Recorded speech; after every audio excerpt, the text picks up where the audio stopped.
Katie. And I'm Elizabeth, and we're from Badges for All, a website for curious people who love to learn and create.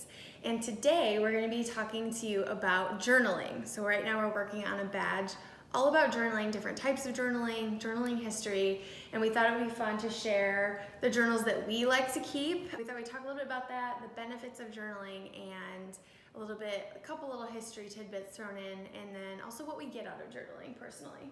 So there's a lot of research out there that talks about all the positive things that people get from journaling. In the 1970s, psychiatrists and psychologists began to recognize that, and by the 80s, journaling was being used in public schools for kids, but also on a regular basis as a non-medical method for mental health, which is really great. One thing that journaling gives people is it decreases their level of stress.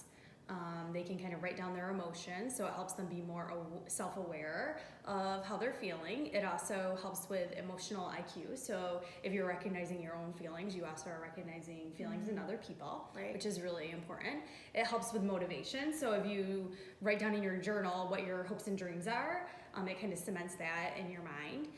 It also strengthens your ability to write and also increases your vocabulary, which is really important, especially with kids. Increases your creativity. So we're going to show you there are art journals that people can do and also bullet journaling, which can be very creative. So I work in the area of communication, and there are some researchers who look at basically narrative interventions for couples. One of the things they talk about is writing and rewriting your own story can be very therapeutic. So using narrative and writing, creative writing, and self-reflection as intervention, like you said, for mental health. What is the difference between a journal and a diary?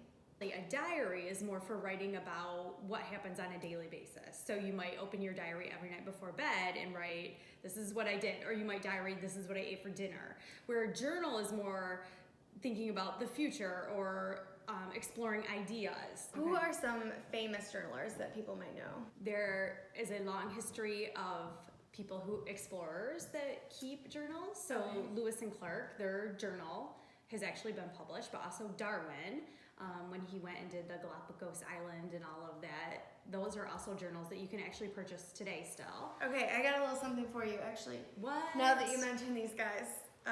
I went to the library today and I picked these up. I have over here the Illustrated Charles Darwin journal. And I have the Essential Lewis and Clark. Yeah. Okay, so open it up somewhere and read us a little something.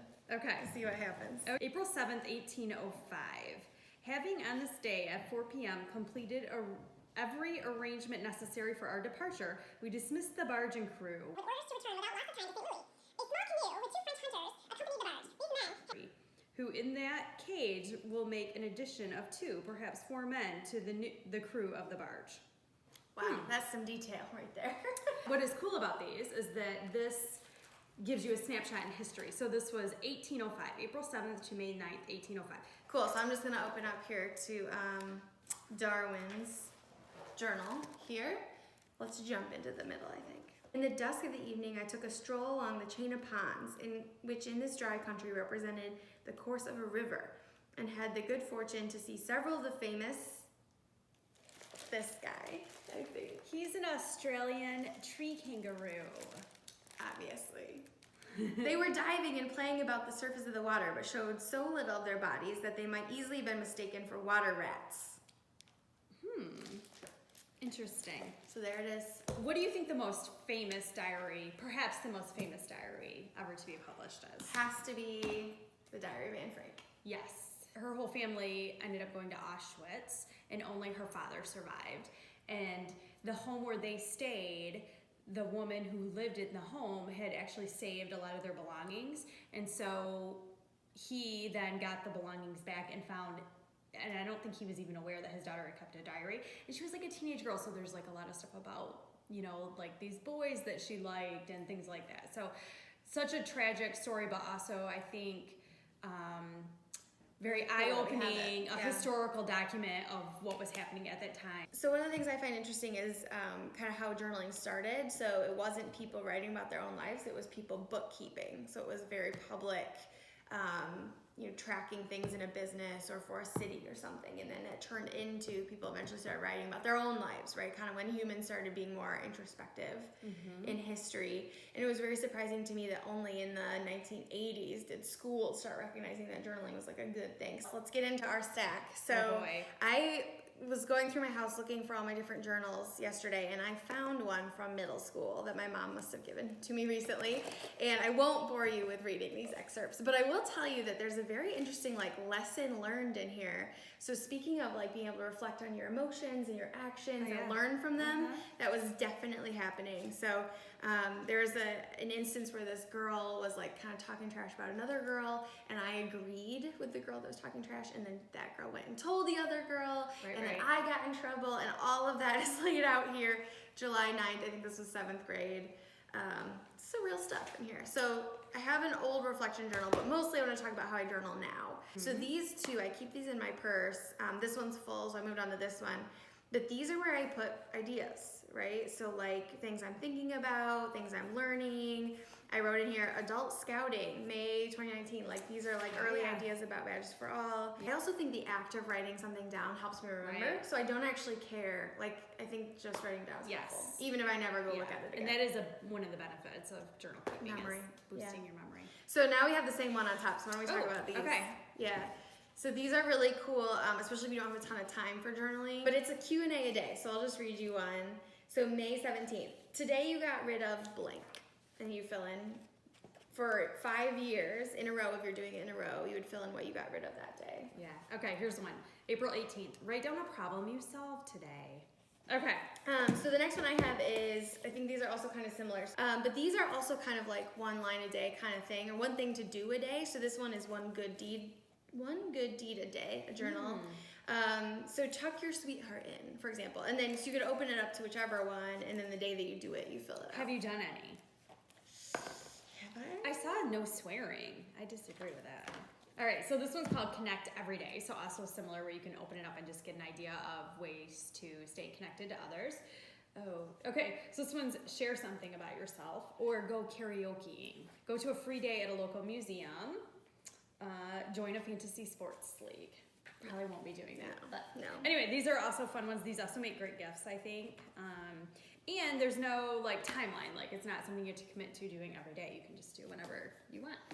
Okay, the next thing I have are my 3 bullet journals. So we will talk a lot more about bullet journaling in another video. These have a ton of different uses, and I've used them differently over the different years. But they are basically, the gist is the pages have dots on them, which are kind of like bullets. But the purpose is to kind of track and be creative, and we will show a lot more in another video. So make sure you subscribe and check out other videos for that. Right. And you have yours. Here's mine. And they are part date book, part creative inspiration, I would say. Okay, and then one of my favorite journals is my travel journal. And I've had this since, let me tell you, because I date it. 2012 was my very first trip. And basically ever since I've been an adult and been traveling, all of our trips are in here. So this is really special. I might grab this in a fire type of situation because I have so many memories in here, and I'll kind of write inside jokes. It asks things like where we traveled, when, and how, the places we visited, what we enjoyed most memorable event, which is maybe my favorite question, because I always put funny stuff in there, places to remember if you're gonna go back, and then special purchases. So whenever we go somewhere, I'll go back and read about other times we've been there, or if someone else is going there, I can go look it up. Okay, so I have another travel journal. This one I just started. I used to scrapbook. I write on a piece of paper and then just put it in my scrapbooks. It helps. I feel like I almost relive the trip a little bit. It brings joy Yeah. later. Yeah, Yeah. definitely. Okay, you keep going. You got a bigger stack. Okay, so this is a new one I just got. It's called the Year of Mindfulness. It's a week by week. So week 1, the focus is center your body. So then it asks you just to do little tasks, and it goes through the whole year. This is one of my favorite ones, and I actually just used this last night. So pretty. I think Ava got me this for Christmas one year. It's called Well-Read Women. You write down the book, the author, the plot notes, character notes, favorite quotes, and then other books by the author that you want to read. So this is one of my favorite journals ever. It's called The Story of My Life, and it says, if a story is in you, it has to come out. And basically this I did this every day last year. I took a whole year to do it. It asks you a question a day, and it starts with my family ancestry originates from. Go into as much detail as you can. And then what is the history behind your family's name? Write about a time when something turned out differently than you expected it to. What memory comes to mind when you hear the word rejection? But it starts with kind of childhood, teen years, college years, adulthood. So Very cool. I think it will be something that my kids can look back and read. It sparked a lot of memories of my middle school and high school years. So actually my high school girlfriends will both be getting these as a gift because they play prominently throughout this book. Quite a bit, actually. So. Okay, and then my last one is just my work journal. So I take this with me to conferences so that my notes from different conferences from different years don't get lost. I used to like take them loose leaf and then stick them somewhere, and then they were all over the place. Now they're all in this journal, which is really nice. So I'll just keep taking this with me. I know which one to bring. That's my last one. Okay, and then this one I have not even started, but it's called Moonless. And we did a badge earlier about the moon and the phases of the moon, and this is actually a journal you can use that follows the phases of the moon. Oh, cool. So self-reflection or goals you want to set during that moon phase. So I have not had the chance to dive into this yet, but it's on my to-do list. We encourage you all to pick up a journal and start. If you're not journaling now, and if you are, let us know what kind of journal you keep and what you get out of it. And we'll try to link some of these in the description box. You can go check those out there. Go check out our blog, www.badgesforall.org, for more on journaling.